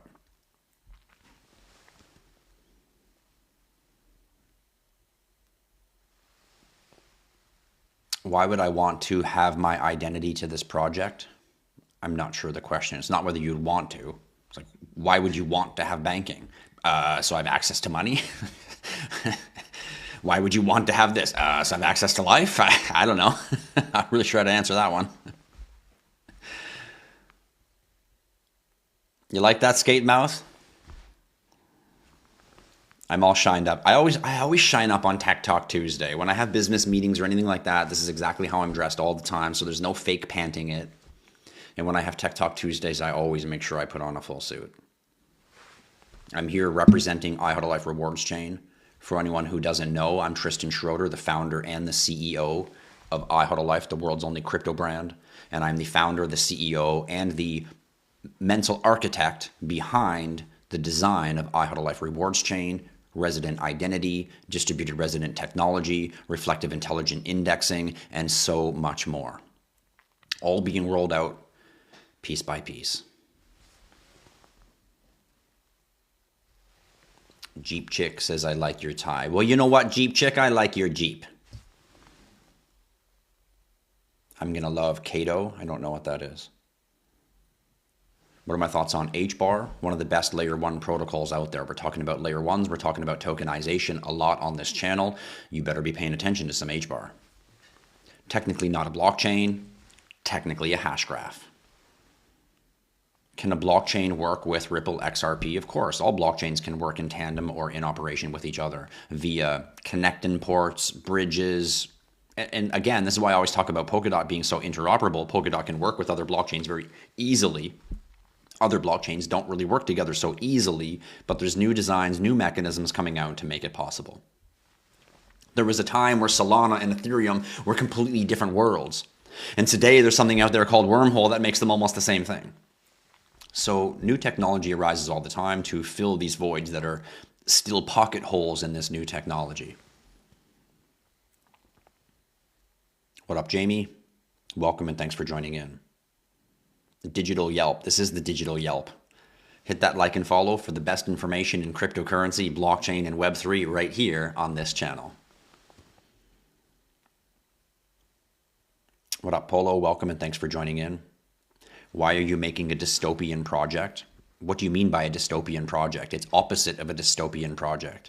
A dystopian project would be a resident, or it would be a recording of what someone wants you to be instead of the truth, which is a recording of who you really are and the actions you've taken. So I'm actually doing the opposite of creating a dystopian project, and I'm creating something that frees us to prove our real truth.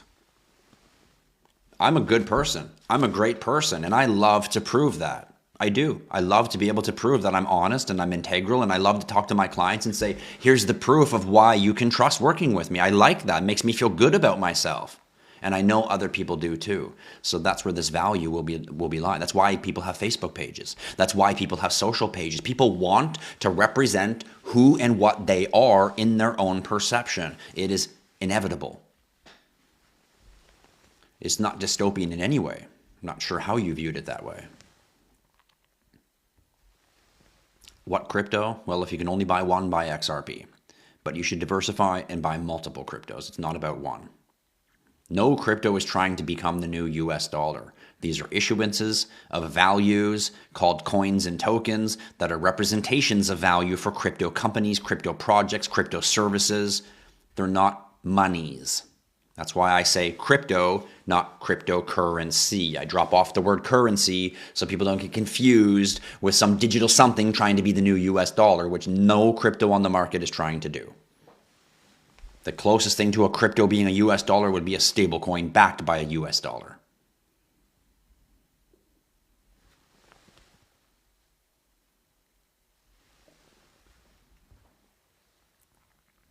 What are my thoughts on the 15 included in the new crypto index on the S&P? Well, this is just the big boys at the top choosing their most favorite or solidified long-term holds. And truthfully, when I look at some of the decisions those guys make, they're still dummies. They're still choosing things like Bitcoin Cash and Litecoin because they just don't get it. They still don't understand the crypto and the Web3 space yet. They're still newbies, even though they got the big pocketbooks.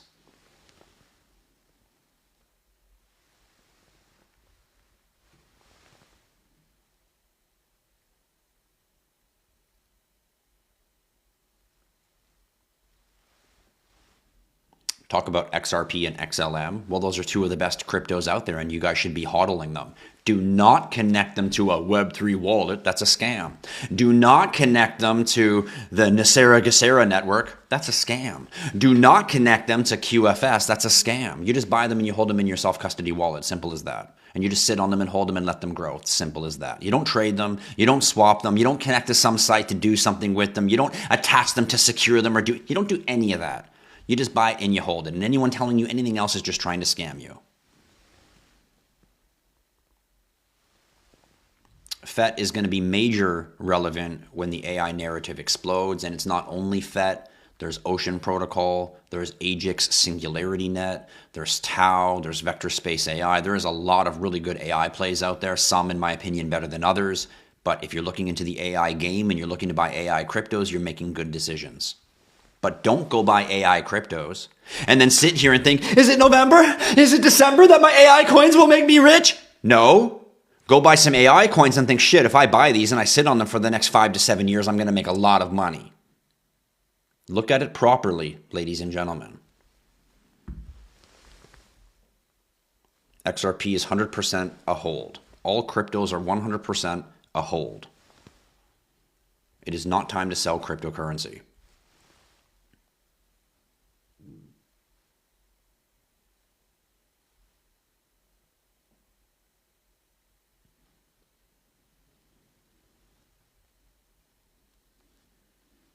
Thanks, Cryptoversy. Just trying to keep up to you, man. You're always looking sharp. When is the altcoin season? It'll be after you grow patience. Anyone who says when's altcoin season, that tells me that they're chasing crypto dreams. Just the word altcoin season tells me that in the back of their head, they have this fantasy that when is the week where it just goes boom and I'm a millionaire? When is that? That's what's going on in the back of their head, and it's never going to happen. Like, it's just never going to happen. Crypto doesn't move that way. Hold on to crypto for 3-4 years, and you'll see your 10K is suddenly 50K. And all along the way, you couldn't even remember or imagine how the fuck did it get from 10 to 50 because it was so volatile. It always seemed like it was going down, but somehow I have 50K and I started with 10 because 3 years went by.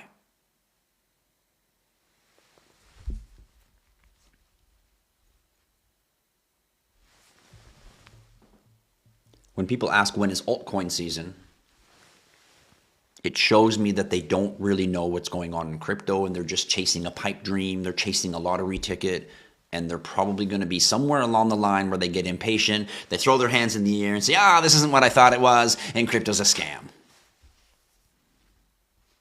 Like 95% of crypto investors. These are the importance of tokenized financial.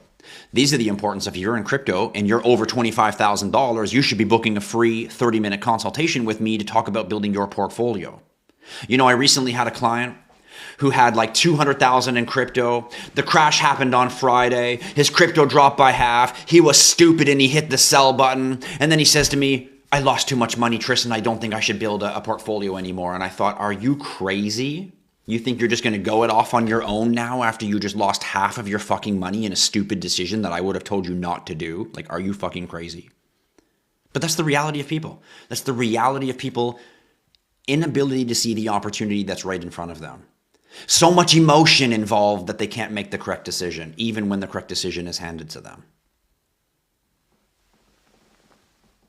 If you're over $25,000, you don't know what the fuck you're doing in crypto, book a meeting with me. We'll talk about it. You can pay me a service fee to build you a new portfolio and broker your account for you on an ongoing service. I charge a one-time setup fee and a 2% annual management fee. So don't forget, all UTF clients, January 8th, I'm going to be circling around collecting 2% from all of our tokenized financial clients. So don't forget, any communication you need between now and then, any questions you have between now and then, remember that our direct communication is always an open door for all of you to communicate with me at any time. I will only communicate with you guys when it's necessary to do something. Until then, stack and hold, stack and hold.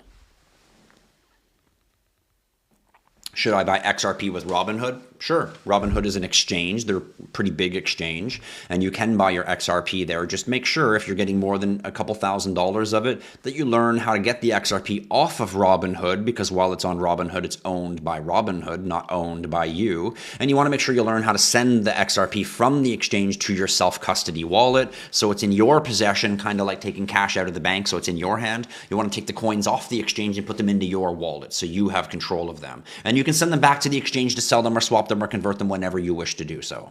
And sending crypto back and forth is as simple as sending a text message. Everybody can do it.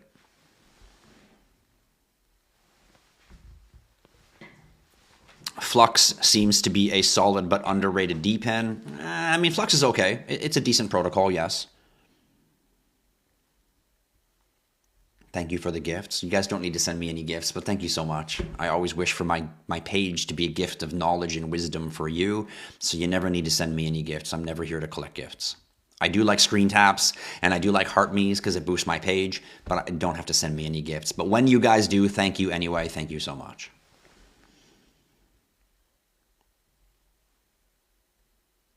You're only buying crypto for your kids. Well, that's a good thing to do. That tells me that you're looking at it as a long-term nature, not wondering, am I going to cash out in November? Yes, Dom, you send me that love. You know I want that love, Dom. Thank you so much. Thanks for always coming out and showing me a hard me. If you're buying crypto for your kids, what are the top three? Well, I can't tell you guys what to buy. I'm not a financial advisor. You guys have to decide what to buy. If you use my tokenized financial services, if you're in the $25,000 range or higher, well, then I'm going to tell you what to buy because I'm going to build your portfolio for you and I'm going to show you all the best cryptos to hold. For those of you who are under the $25,000 and you can't afford to sign up for my services, then what you want to do is you want to just go with the basics.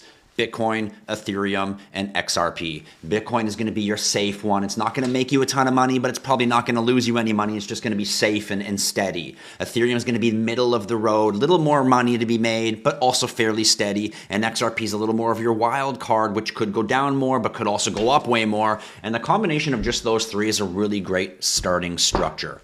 Bitcoin, Ethereum, XRP being the only regulated one out of the three of them. Keep that in mind. So you should be buying just those three right there and then stacking $50 in each, $100 in each, $500 in each. Once you get up to about $2,000 in each, well, now it's maybe time to add another one in, maybe some Avalanche or some Solana or some Polkadot or something, and then get all of those guys up to $2,000 or $3,000, and then add another. And that's how you slowly start stacking up. You slowly start building yourself up until you hit a $25,000 portfolio, and then you can come see me. You can pay me a small one-time fee, and I will redesign your 25K portfolio.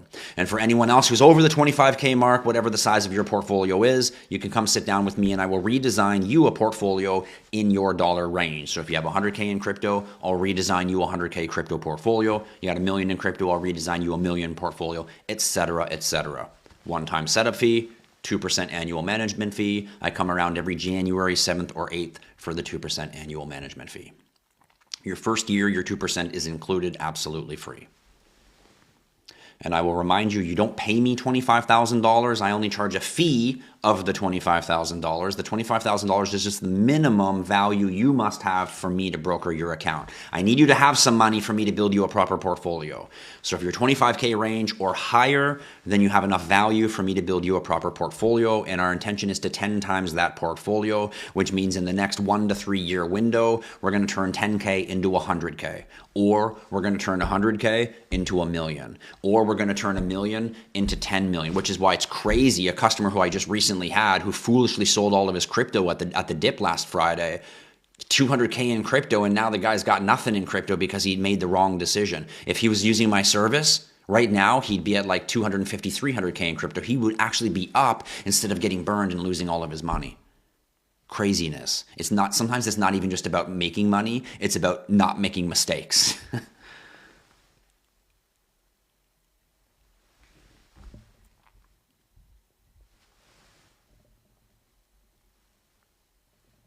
Bonk is a pretty decent meme coin. If it wasn't for this community, you would have emotionally crashed out long ago. For sure, you would have sliced bread. So many people would have.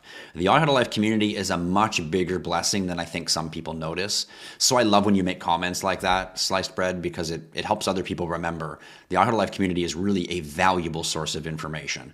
And for anyone who doesn't know, the IHodlLife community, we are a worldwide crypto community. You can go to our store and purchase our swag at IHodlLife.com, and you can join our community Discord absolutely free. The link is in the top of my TikTok page. Come join the community all around the world that knows everything about crypto. Feel free to ask your questions. Feel free to engage in the community. Feel free to hang out with like-minded people who are paying attention to the opportunity.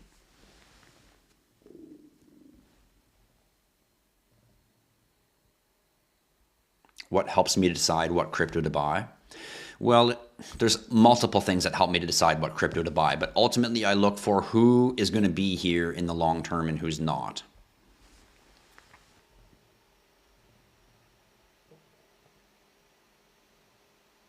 If you haven't moved anything off an exchange before, just do a small send first. Always do test sends. You're moving to a new wallet. You're moving from one exchange to another exchange. No matter what it is, always do a $5, $10, $20 test send.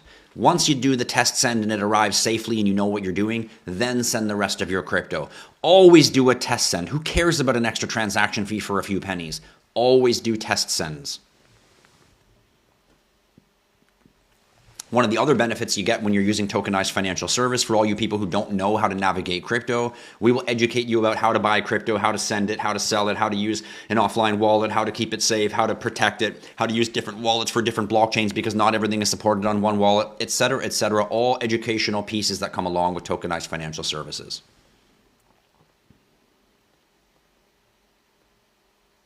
If you send crypto from an exchange to an offline wallet, no, it is not a taxable transaction to move crypto. It's only a taxable transaction if you convert it from one crypto to another or sell it into fiat money.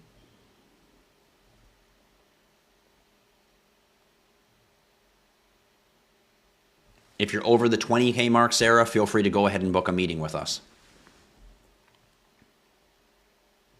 Is regulation a good thing or no? It is and it isn't. I mean, regulation is going to squeeze onboarding, the in and the out of crypto so that you're more controlled. Right now, it's the wild, wild west. You can just buy crypto and sell it wherever you want.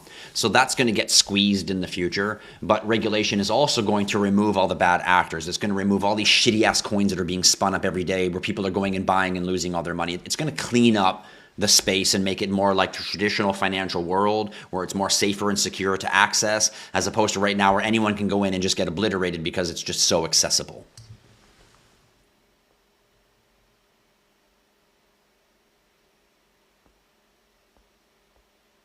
Do I deal with Canadians? Hell no. I'm Canadian. I'm from Ottawa, Canada. Why the hell would I want to deal with my fellow Canadians, you fucking assholes? Bunch of Canadian jerks out there playing hockey, being nice to people and shit. What the fuck's wrong with you? I'm just kidding. Of course I work with Canadians. I'm Canadian. The IHodlLife community is worldwide. Our broker service at Tokenized Financial can broker accounts no matter where you are in the world. We have UK customers, we have Asian customers, we have US customers, we have Canadian customers, and other places all around the world. And that's for our Tokenized Financial clients and for people who are just members of our community. So we're worldwide. It doesn't matter where you are, Canada, US, anywhere, we can work with you. We deal in US dollars. We deal in euro dollars, we deal in Canadian dollars, so it doesn't really matter where you're from or where you're located. We can build your portfolio, and we can also have you join our community, and you're going to find other people in our community that are from your region. So yes, Mark, 100% we deal with Canadians. The link is in the top of my TikTok page if you wish to book a free 30-minute consultation with me, which is a free video call with me just to discuss the details of the services offered.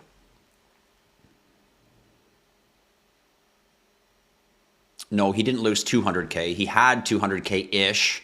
The market dropped by like 50% and he hit the sell button like a dummy. So his 200K went to like 100K. And then he got scared and sold all the rest of it out. And now he's got nothing in crypto and 100K of cash, which is worth nothing. Like, fuck, people are dumb.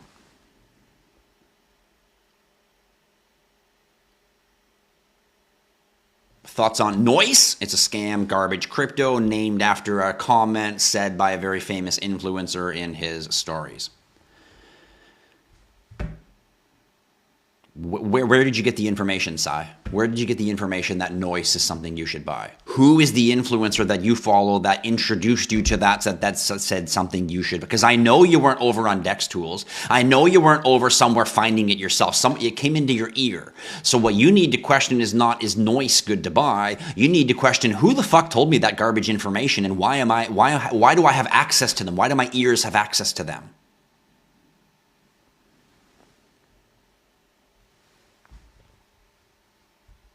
That's right, S&W. You don't actually lose your coins when the price goes down. You just get an opportunity to buy more coins at a cheaper price. And if you hold 3, 4, 5 years, which most of you haven't done, you will start to understand this logic.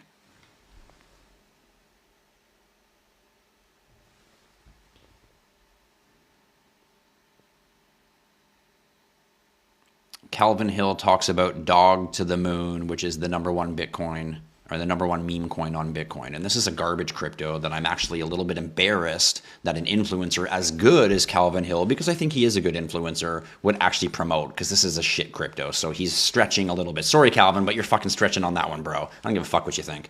That is definitely not a crypto I'd recommend to buy. In fact, in the meme coin world, in the world of tokenization, you don't tokenize anything on Bitcoin. That's not what it's meant for. Although Flow blockchain introduced a smart contract technology that then gave us the ability to tokenize on a proof of work blockchain, which is Bitcoin, which is not meant to have tokenization on it.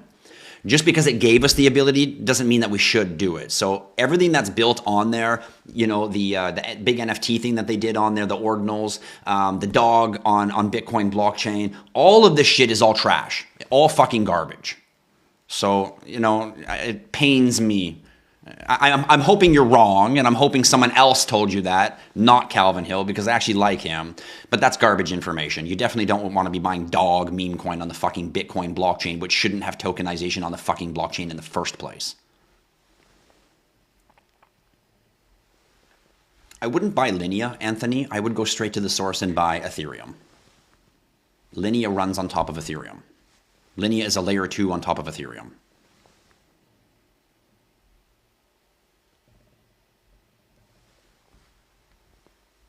You can't buy a swag bag skate mouth. It wasn't something that you could buy. The swag bags was something that I offered for a very short period of time, and people were able to get one during that time. And trust me, you didn't want to do it. You didn't want to do it. If you ask all the people who bought a swag bag, it's been a big 1.5 year pain in the ass process. I completely fucked up everything. Trust me, you did not want to get a swag bag. All the great things we've done here at IHodlLife, we fucked up the whole swag bag thing really bad. We did. We're still waiting on fucking US tags so we can finally finish sending out the last ones we have here. So, you can't buy a swag bag. I wish I never did the damn swag bags, although they are pretty awesome for finally getting them produced. But no, you can't buy one. It was a one-time offer. They're not available. A lot of people would have big pimp, and a lot of people would have jumped to crypto from a long time ago because of the volatility. It's just the volatility. And those who extend themselves past the volatility and put in time, they start to see the fruition. They start to realize, I get it now when he says you got to put in 1 year or 2 or 3 years, depending on where you got in on the market, for it to actually start growing. Because crypto doesn't go like this, and it doesn't go like this, and it doesn't go like this. It goes like this. And it's hard to tell when it's doing like that. Is it doing this a little bit? Or is it doing this a little bit? Or is it just doing this a little bit? It's so hard to tell because of the constant volatility. But when you back up and you understand with bigger wisdom, it starts to make sense. More importantly, it doesn't make sense, it makes dollars. The initial joining fee is based on the size of your portfolio. The bigger your portfolio, the slightly bigger your initial fee, because it's more work for me to design your portfolio. However, the bigger your portfolio, the bigger your multipliers will be. Some customers come to me, they have $100,000 in crypto, and they think, oh, I'm just going to tell them I've only got 30K because I don't want to have to pay them a bigger fee, because they're cheap fucks that don't want to fucking pay for what they rightfully should. So then I build them a $30,000 portfolio, which they think they've outsmarted me. They think, oh, I'm just going to get a $30,000 portfolio from Tristan, and then I'll just add my other 70K in later. But what they don't know is they're only getting a $30,000 portfolio designed to produce $300,000. They're not getting a $100,000 portfolio designed to produce $1 million, because each increment of dollar changes the cryptos that are in the portfolio and changes how much dollars is in each crypto that's in the portfolio based on the total value of numbers. So when a customer thinks they're outsmarting by chinsing me on their initial fee and saying they have less money in their portfolio than they do, it's really a fallacy for them, especially when 2% comes around and I say, show me your portfolio. And I'm like, well, this doesn't add up. Based on the mathematics of your portfolio and the current crypto market, you should be about here. How are you like 400K more? Doesn't make sense. Oh, because there's an extra 90K you didn't tell me about that you're using all my information to make money on. People think I don't know or I can't see, but I clearly can. And in the end, it all boils down to integrity. You know, it's funny how there's a direct correlation to people who are just honest and integral and how good the rewards come to them versus people who are chintzy and liey and cheaty, and they never really get the full rewards that they expect. Funny how the universe responds to you that way. I encourage you guys always to have integrity in all of your actions, no matter what it is. Always have integrity. You know what I do when I go to the store and they give me the wrong change? I get out of my car, I walk back, and I say, you gave me too much money. You didn't charge, or you charged me too little or something. Something's wrong. You gave me too much change. That's what I do. You know why? Because $2 or $3 or $4 doesn't fucking matter. Doesn't matter to me. Probably doesn't matter to the establishment. But you know what does matter? It does matter my integrity level. It does matter that the universe is sitting there watching, saying, is Tristan good? Is Tristan bad? What's Tristan's resident identity? What's his frequency? It's watching at all times, whether you like it or not. That's where integrity and karma meet and start shaking hands. And that's where your future and your life is directly correlated to your everyday actions. You think nobody's looking. You think you're cheating the system. You think you're being smart. You're hurting your own self by not being honest.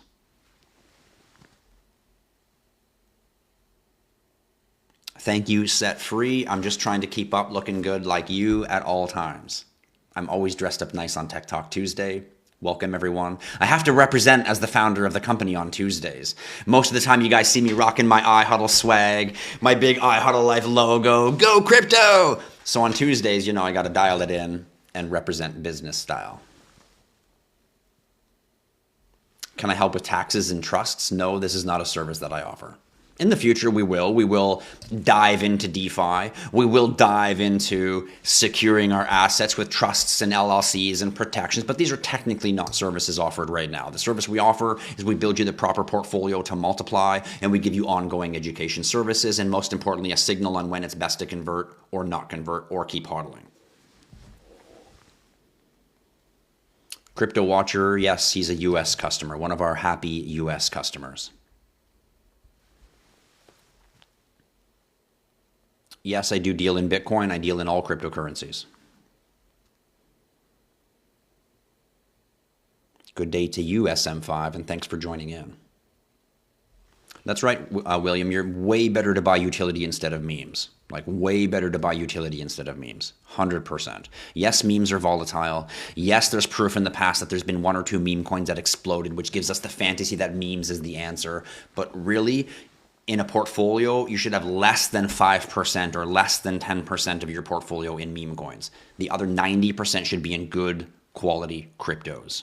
And even when you do go into meme coins, you should be squeezing down to 4 or 5 or 6 of the main most important meme coins. And I got news for you, dog on the Bitcoin blockchain ain't fucking one of them.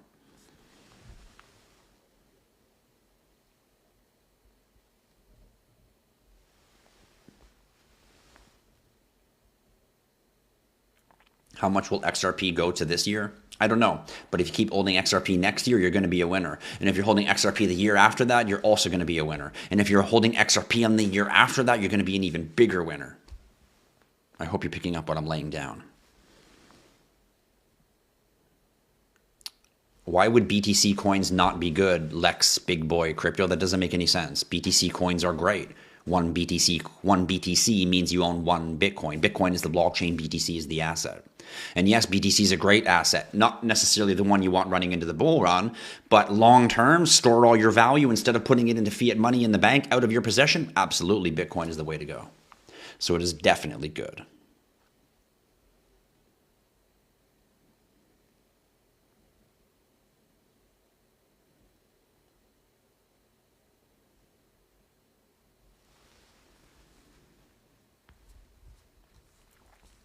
You made 2 Bitcoin on your BTC puppets?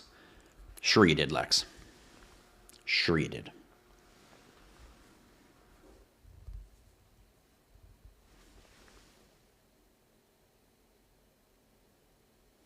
Just because someone says something doesn't mean it's true.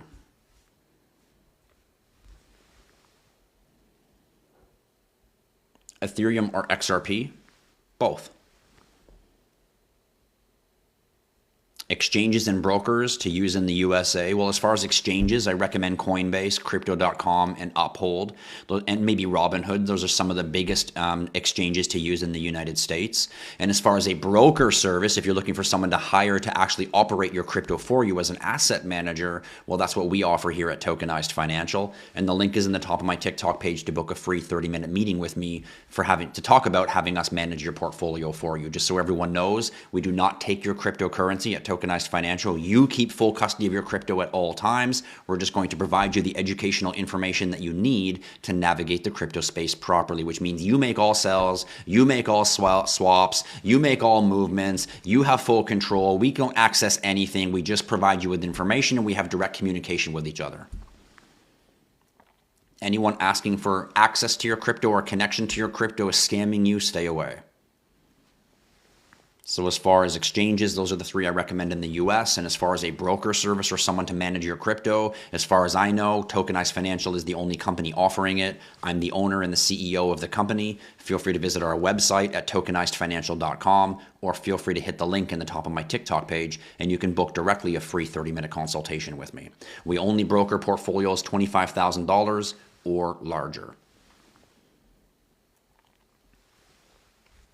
there's no narrative for quantum computing right now and how to play it in the crypto space. Like, as far as what crypto do I buy to buy a quantum computing crypto, it doesn't exist. Quantum computing is just a technology, not a narrative for crypto coins. Are you still a subscriber? Nobody's a subscriber anymore, Adrian. Subscribers don't exist. TikTok eliminated that feature, and they replaced it with something called a super fan, which I believe you have to actually activate or sign up as a super fan to activate it. I honestly don't know how it works.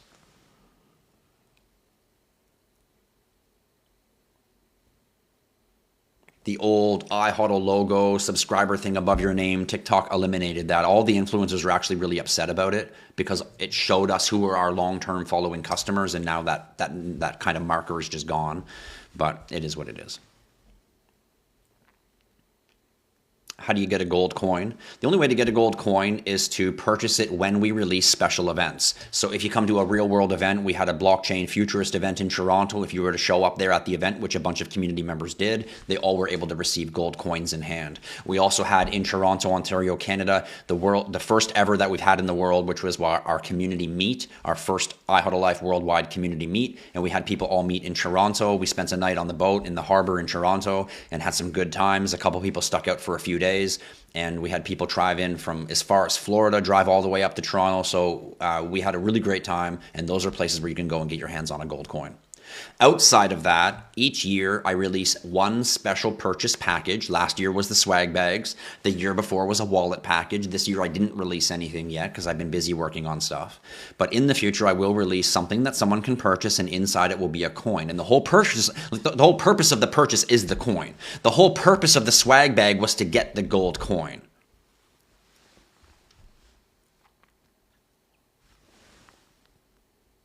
Everything else was just kind of an extra perk that went with it. But what you were really paying for was to get your hands on that gold coin, which gives you access to an NFT in the future, which will give you ownership for our clothing line.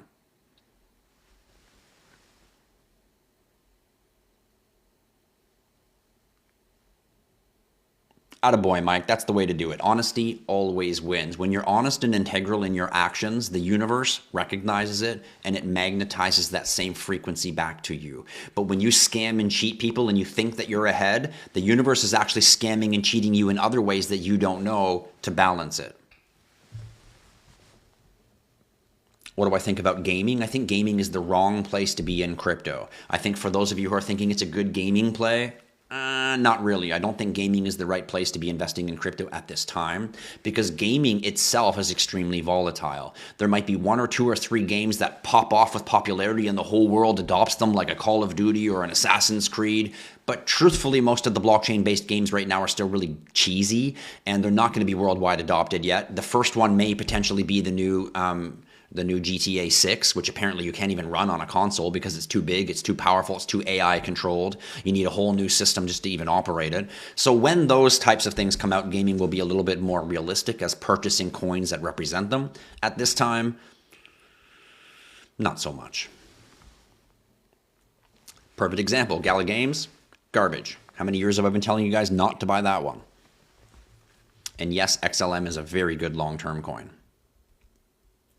Can banks get around using XRP? No bank has to use XRP. No bank has to use any blockchain, but they do have to use blockchain technology, which means that all banks in the world are going to be using blockchain technology. Whether they use Ripple or not, they're going to be using blockchain or technology. Whether they use the asset XRP or not, they're going to be using blockchain technology. And whether banks use XRP or not, XRP still has a bright future in cross-border payments. A bank doesn't have to use XRP to facilitate XRP as an on-demand liquidity token. The bank doesn't hold any XRP. The bank just swaps a token for some XRP and then swaps the XRP back out again for the same value of their own token. It's just an in-between swapping mechanism. It's not something that they buy and they hold and they own and they want.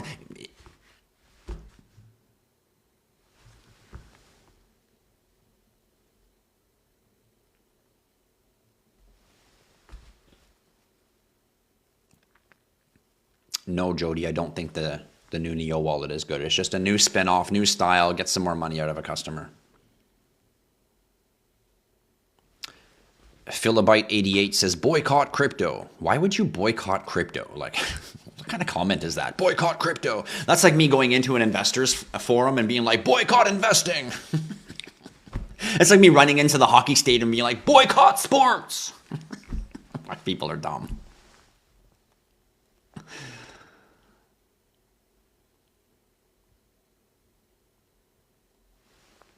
Yeah, it's because they took the subscriber feature away, Adrian. So now any videos or stuff that's on my page that was listed as a subscriber only, for some reason people can't access them now, and I don't know why, because they removed the subscriber feature. So I don't know how that works anymore. You would have to open a ticket and message TikTok.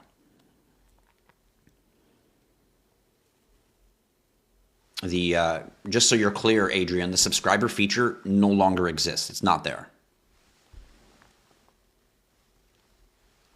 Well, ladies and gentlemen, I've been live now for 2 hours. It's time for me to sit back and relax and get some actual work done. So thanks everybody who came out for today's Tech Talk Tuesday, talking about digital identity and talking about the market crash. A lot of people were wondering, why did the market crash? And really, this is a huge opportunity. It's a bit of a macro shock. It is also, we saw record liquidations. And if you think about it, who got liquidated, everyone? Does anyone know the answer? Who got liquidated? If we saw the biggest liquidation in history, I have a question for you. Who? Who got liquidated, everyone? Does anyone know the answer? Write it in the chat if you know the answer of who got liquidated. If we just lost 17 to $20 billion in crypto, who lost it?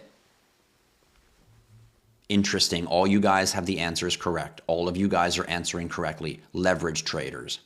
Does anyone want to tell me why the name of our brand is IHodlLife and not ITradeLife? Does anyone want to fill in the information in the chat for everyone else about why we are IHodlLife, hold on for dear life, not ITradeLife? Does anyone want to know? Does any hodlers get liquidated in the 20 billion? Only traders. How many times in my channel have I told you guys, don't trade? I'm a fucking pro. And I promise you, hodling does better. I'm a pro trader. Hodling does better. Hodling makes me more money than my best trading skills. And I'm pretty fucking good. And there's a few select people out there that just get really good at crypto trading and they make a fuckload of money, which is where you guys get the big pipe dream of something that 99% of people are going to fail at. And even those people who were good at it, they still get liquidated by things like this that they can't control. Do you guys know that the CEO of cryptology offed himself, or was offed by someone, one of the two, because he lost $65 million of his investors' money? He takes money from his clients and invests it for them. He lost $65 million because he was trading long leverage, because he knows what I know. He knows bull run's coming. So he went on a long leverage when I would have just went on a long hold and not got greedy and not tried to get the 100 times, 10 times extra and just let the market multiply my money because I'm a hodler. But nope, greed sets in. So instead of just leaving $65 million in the crypto market and letting it grow organically, he leveraged it, lost all of it, and lost his life because of it.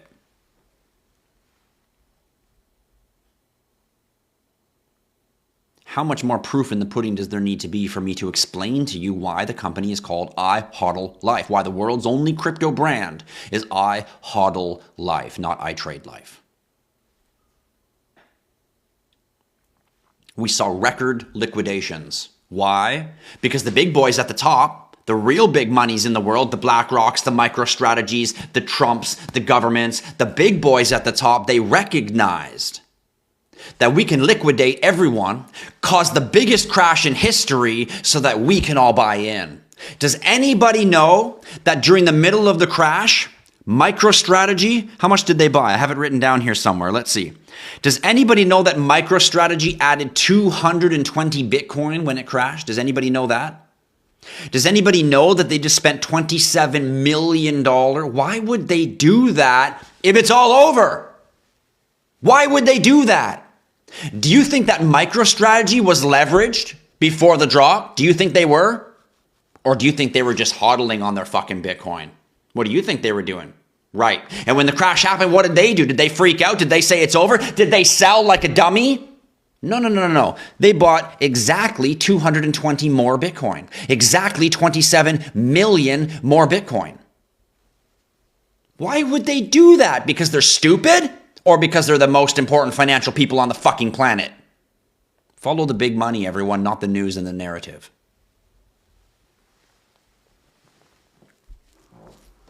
Do you guys remember March 12th, 2020? Anybody remember 2020? Anybody here from the last cycle? March 12th, 2020, Black Thursday it was called. Cascading liquidations crushed Bitcoin all the way down to $4,000.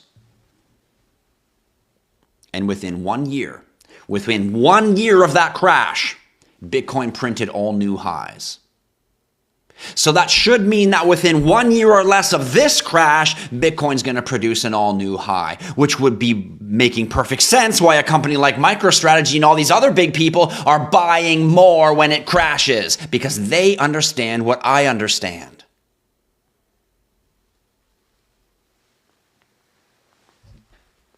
They shorted it. They tanked us and smoked you all on purpose, all you fucking stupid traders out there. And then they bought right back in after they just fucking smoked you out of your own liquidity, wiping out the biggest shakeout tactic that I've ever seen in cryptocurrency. Even secure people in cryptocurrency now are getting out because of this wipeout. Man, did they ever fuck you guys over perfectly. They shorted it, they dropped it, they bought back in, while all you dummies are left scrambling. And what you should be doing is seeing the opportunity and buying as much as you fucking can. Because it's not about between now and November. It's not about between now and April. It's not about between now and next year. It's about between now and the next 10 years. If I don't stack and buy digital assets, I'm going to miss the fucking boat. Period. There's a evolution of cryptocurrency technology happening in front of our very eyes.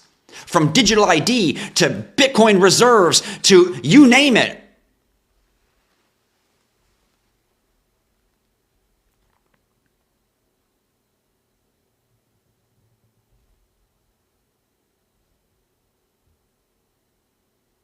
If you had more facts, you'd be able to witness the proof of this opportunity. If you understood what occurred in the following year after we had the Black Thursday of March 12th, 2020, then you would understand what happened in the year of 2021. You would understand what a quote-unquote parabolic season is. Or quote-unquote alt season is. Of course, you couldn't buy on Friday, Mark. All the liquidity was down. This is the same thing that'll happen when it pumps in the parabolic season. The liquidity will dry up and you won't be able to swap your tokens on the exchanges. I encourage you guys to be using Tokenized Financial for best knowledge on how to navigate the crypto market. It's a lot more than just building a portfolio and growing money. The ongoing education is vital.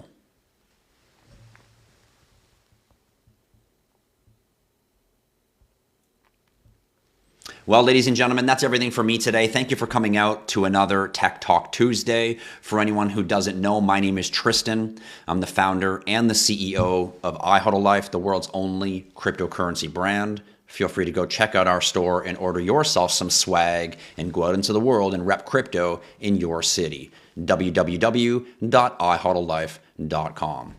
And for all of you out there in the crypto space who don't know how to build your portfolios yet, feel free to book a free 30-minute consultation with me. Perhaps having me broker your portfolio is the right answer for you. If you're in the $25,000 range or higher, the link is in the top of my TikTok page to book a free 30-minute consultation.